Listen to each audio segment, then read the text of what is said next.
Hi Cancer, this is Jov. Welcome po sa ating channel. By the way, Cancer, this is your timeless reading. Gamitin ang reading na ito bilang kabayan lamang. Kung naka-resonate kayo, comment down. Tandaan, Cancer, ito ay general reading. Kunin nyo lang po kung ano ang naka-resonate sa iyo. This is for you, Cancer.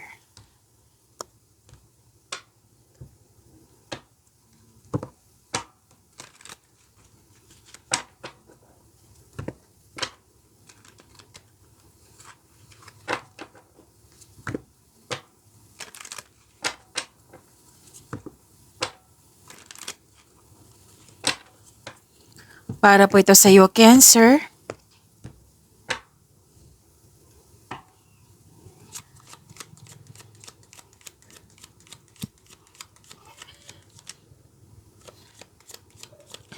Maraming salamat po sa inyong patuloy na suporta sa mga nag-donate.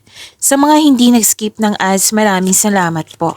Sa mga hindi pa nag-subscribe, subscribe na po kayo at click bell notification para malaman nyo na may bago tayong video. Para sa mga gustong magpa-reading po, comment po kayo ng personal reading. Again, comment kayo ng personal reading and check my reply sa comment section.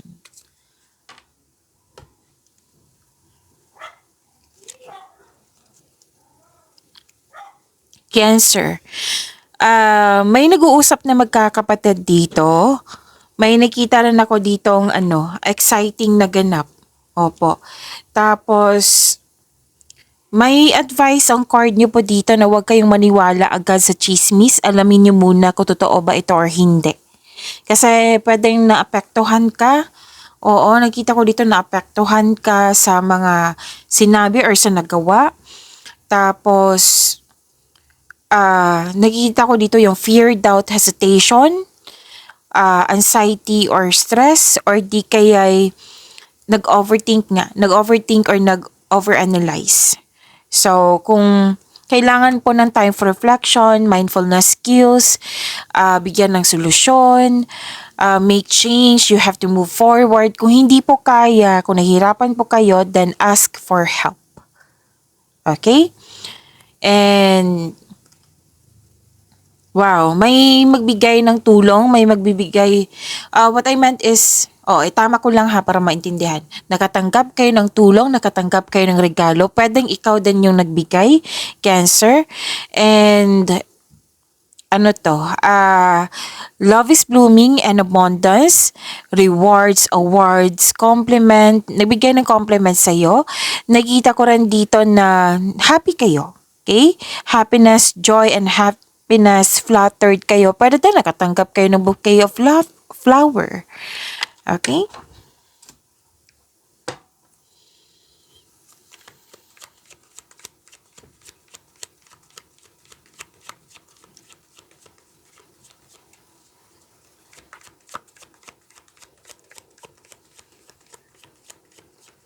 Energy po ni Cancer.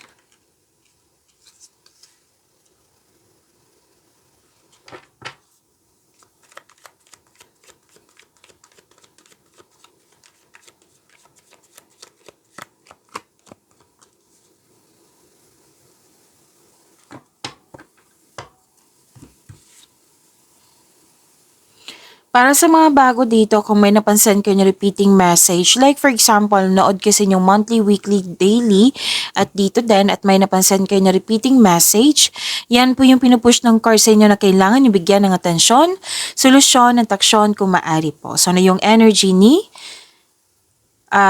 Cancer.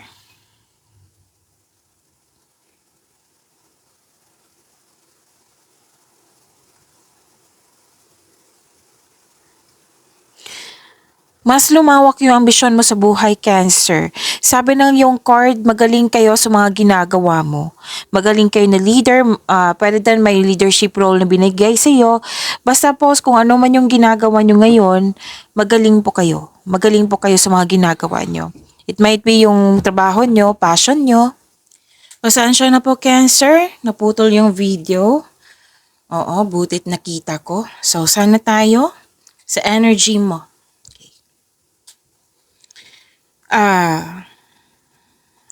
Okay, nasabi ko kanina 'di ba na sinabihan kayo ng card nyo na magaling kayo sa mga ginagawa nyo. Posibleng may offer sa'yo na leadership role or magaling kayo na leader. Mas lumawak yung ambisyon mo sa buhay. Cancer.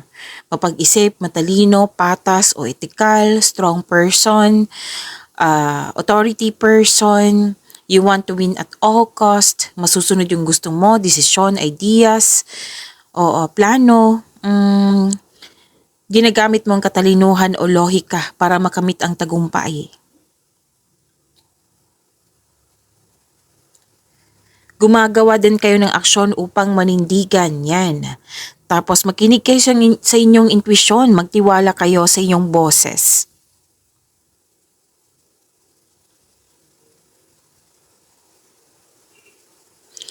Nagbigay ka ng mahabang pasensya.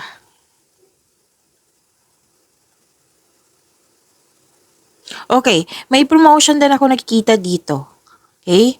Pagtaas ng kita, sweldo, allowance, or ng iyong posisyon, pwedeng maraming orders, kliyente, project, or di kaya, like for example, yung parati ko example sa inyo na kung retired ka o walang trabaho, pwede din na malapit na tao sa iyo. Like for example, anak mo, na yung tagumpay niya, yung promotion niya, is tagumpay mo rin.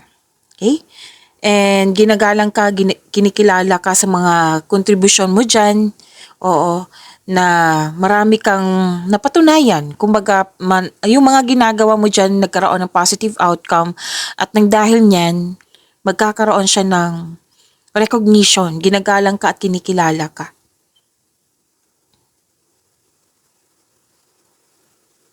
Kung may legal concern po kayo, kung meron po makakatanggap po kayo ng magandang balita po.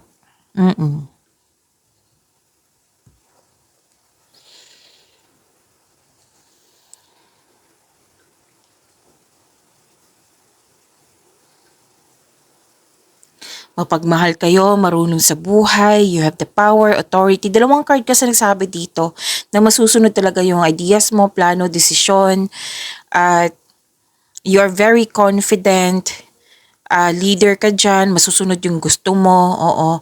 Pwede may-ari ka ng kumpanya, negosyo, or leader ka sa isang team, at may very supportive kang mga tao dyan, na grupo ng tao, pwedeng family mo ito or kasamahan mo dyan.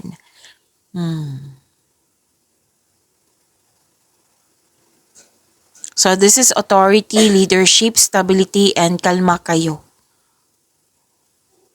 Okay, sa mga single dyan, may parating sa inyo. Dalawang card mismo nagsabi dito. Yung parating sa inyo, matagumpay na sa buhay. Bagong tao ito, stable na sa buhay. Pwedeng maliligaw or liligawan mo. Pwede din magiging kaibigan mo na magbibigay ito ng love, peace, and happiness sa iyong buhay.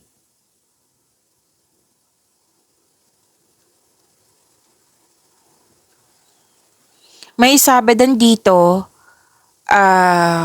may sinasabi sa akin ngayon, Libra. Oo, baka iniisip kayo ng Libra or kayo ang nag-iisip kay Libra, Cancer.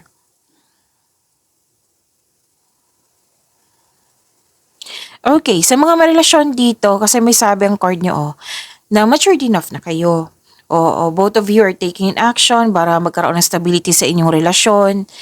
Pero may sabi ang card nyo dito na babala po sa ego clashing. Okay? Tapos, dalawang card po mismo nagsabi dito na you are making tremendous progress lalo na sa inyong career. Nag-level up na po kayo. You have strength. Malaki ang tiwala ng mga tao sa inyong strength, skills kasi marami na kayong napatunayan. Dalawang card mismo nagsabi niyan. So, claim niyo po. Ang ganda po, Cancer.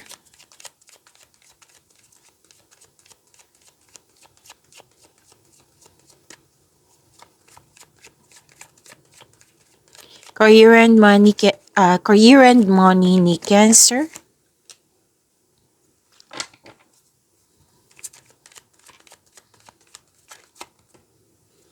Okay, so this is 2 cards. Kailangan kong i-reading to. Okay? Kasi gusto niyang sumama eh.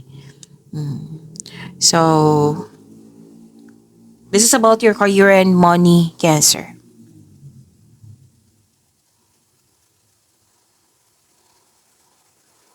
Marami kang naiisip na bagong ideas po para sa ikakabuti ng iyong negosyo, trabaho, kaperahan. Inalagaan mo yung posisyon mo, yung status mo dyan, yung trabaho mo dyan, yung money mo.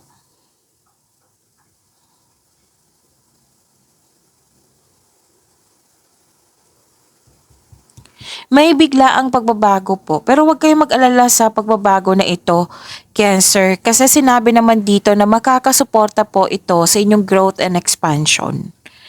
Magkakaroon ng pagbabago. Oo, may parating na pagbabago or biglaan to. Sinabi kasi biglaan. Oo, na regarding sa inyong financial. Pwede din sa career. Pero naka-highlight dito yung financial. So, always expect the unexpected. Okay? Mas lumawak yung ambisyon mo sa buhay, malakas din yung intuition mo.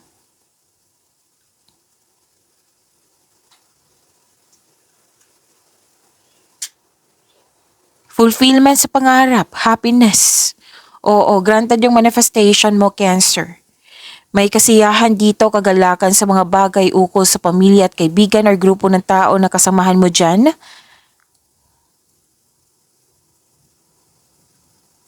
So this card focuses on achievement of a level of love, success na nagbibigay sa iyo ng katahimikan, satisfaction, at pasasalamat. Thankful ka.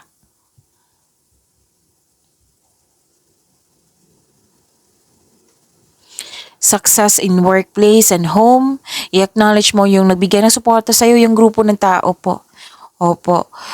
Kung may bala kayong mag-change career, huwag kayong mag-alala kasi itong grupo ng taong ito, pwedeng friends mo, family mo, very supportive sa iyo. Nagkaroon ng pagkakaisa, may natapos kayo dyan. So this is another card na nagsasabi po na may success.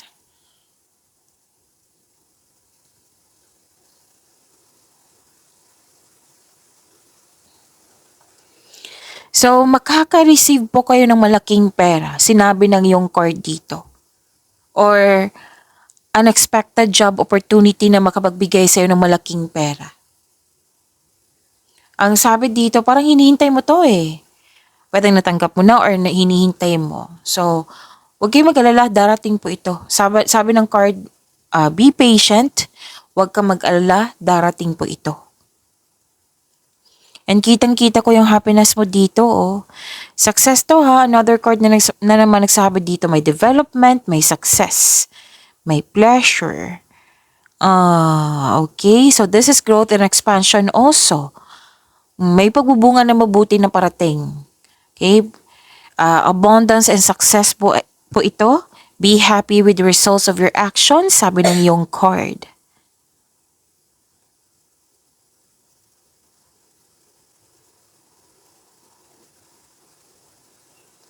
Celebration din. May celebration ako nakikita dito. Special event.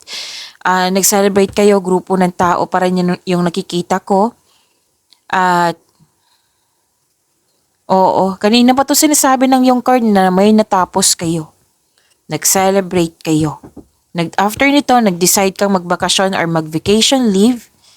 Opo. So, andito pa rin yung promotion or recognition. Maaari din na makakatanggap ka ng mana ang ilan sa inyo. Gantimpala po.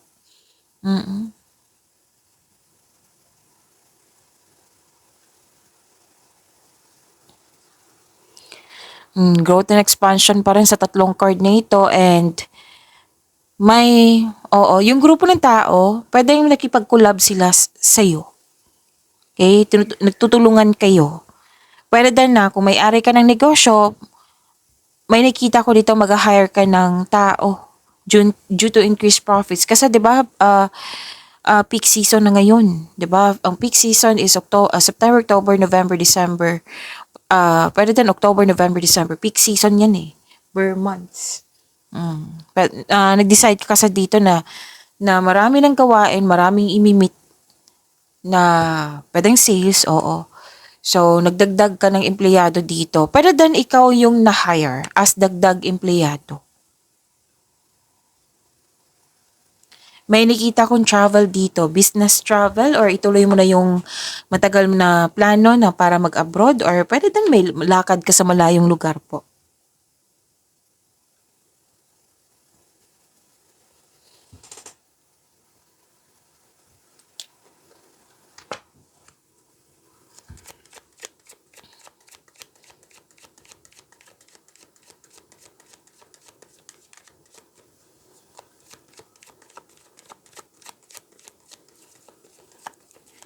Love life, self-love, partnership, and romance ni ah Cancer. So this is the world. Takpan ko lang ha kasi nakahubad siya. Hindi siya pwede dito. Yan.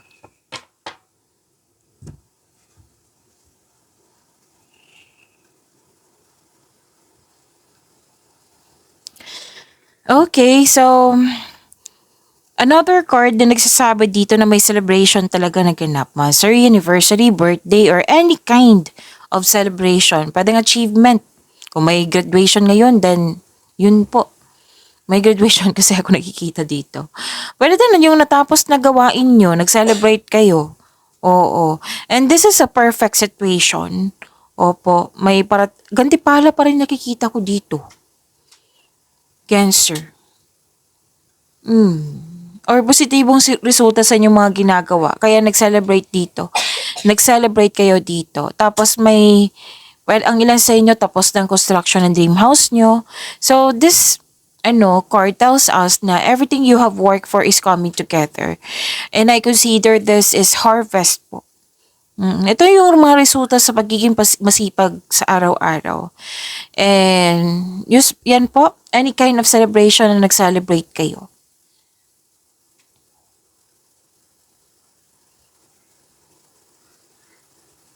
Isa nakikita ko dito na marami kayong gawain na tatapos nyo at deserve nyo mag vacation leave. Yan, magbakasyon.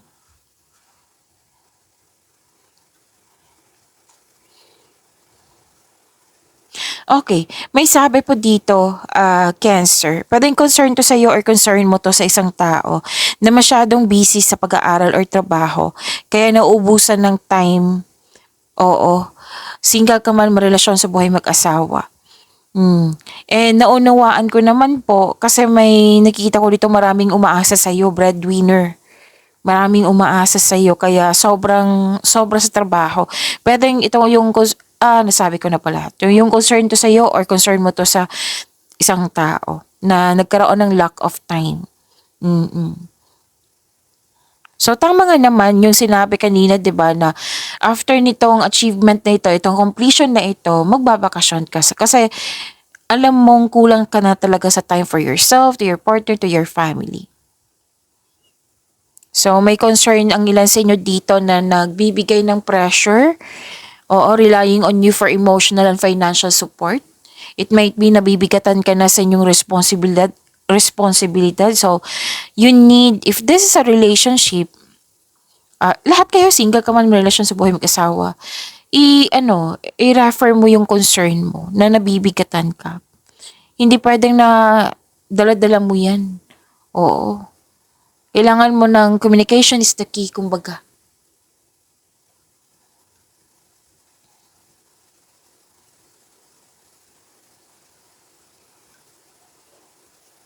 Para sa mga relasyon sa buhay mag-asawa, strong, confident, and compassionate kayo sa isa't isa, well-established and successful sa inyong relasyon.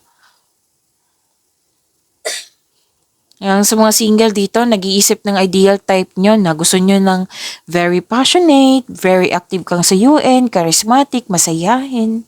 Yan.